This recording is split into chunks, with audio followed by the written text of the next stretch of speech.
Now, Britain has a new star, or should I say America has a new British star. A ventriloquist called Paul Zerdin has just won the latest series of America's Got Talent. He's won the prize of $1 million and his own Las Vegas show, and I spoke to him a bit earlier on. But first, let's have a look at him in action from the final. Oh, hang on, what's this? Albert, what is that? That was in your ear. What is it? No, what is it? Looks to me to be a suppository. A suppository? Oh, no, at least now I know where my hearing aids got to. Paul, congratulations. Thanks so much for joining us from the US. And, well, this has been, what, a 20-year overnight success, really? About 25, actually.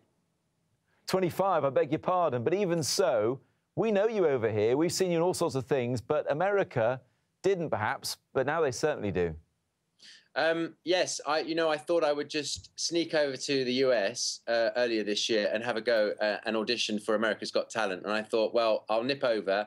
If it doesn't work out, I get booed off or I get buzzed or humiliated on national television in America. It won't matter. I can sneak back home and no one will be any the wiser. And I just forgot about the social media side of things and how that kind of, nothing can go unnoticed now. And luckily, thank God, my audition went well. I got a standing ovation for my first audition from the audience and from the judges. And I thought, oh, I might be onto something here. This might go better than I'd imagined.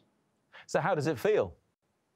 It feels amazing. I mean, I was standing there on the results show, and they really, it's a painful moment. It's far more nerve-wracking than actually doing the performance. You're at Radio City, there's 6,000 people in the theatre, and you know that there's millions of people watching at home, and there's me whittled down to two, myself and Drew, the comedian, and I thought, oh, well, it's between me and him, it's going to be him. He's very lovable, the American public love him, he's done a great job, he's really funny, and I was getting in my head my congratulations speech to him to say, well done, you deserve it, and then they said my name, and my heart skipped a beat, so I'm over the moon. And I guess it helps, Paul, in some ways that you don't do it entirely on your own, do you, of course?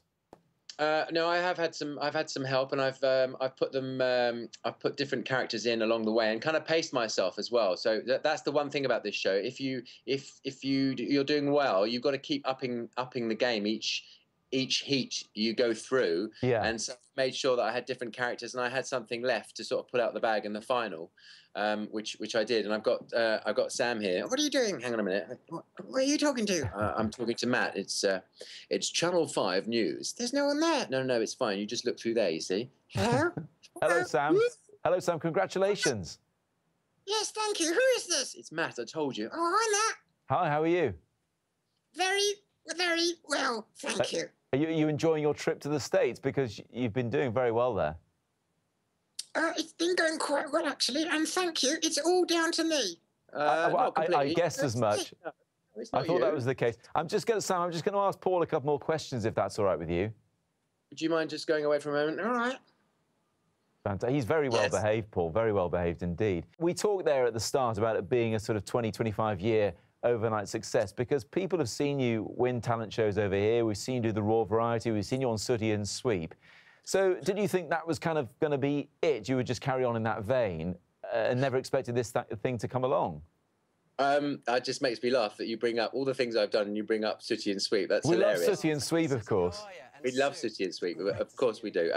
Well, I always thought, I've been lucky enough to work on cruise ships over the years, and I've been doing the really big new cruise ships for Americans, and Royal Caribbean and Princess and Celebrity. So I've entertained a lot of Americans over the years, and I knew that I could make American people laugh. And I thought, the American audience, if I did well on America's Got Talent, they could like me, and it seems that they have, kind of, without sounding too schmaltzy, that they've kind of opened their arms to me. What's the expression? They've welcomed me open-armed. We know the Americans already love Brits. There are at least a couple of them in the final there. We know they already love ventriloquists as well, because one has won previously and then went on to sign a $100 million contract to do 6 years in Vegas. So you really have hit the jackpot here. Well, I haven't been offered a $100 million deal just yet. No, but I have. Have you? Oh yeah, I'll talk to you that later. Really? Oh yes. Well, that's news to me. Yes, I worked. Funnily enough, I did a spot with Terry Fator the other night on the Results show, and Terry Fator is the ventriloquist who won season 2, and is the guy who has his own show at the Mirage. And I've seen the show, and I saw the show earlier this year actually, sitting there with my girlfriend, and then just quite bizarrely now, months later, I'm standing on stage with him doing a performance at Radio City live on NBC. It's all very exciting.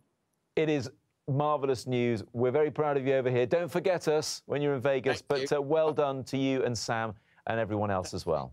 Thank you. We love you. I can't wait to come home. Bit homesick now.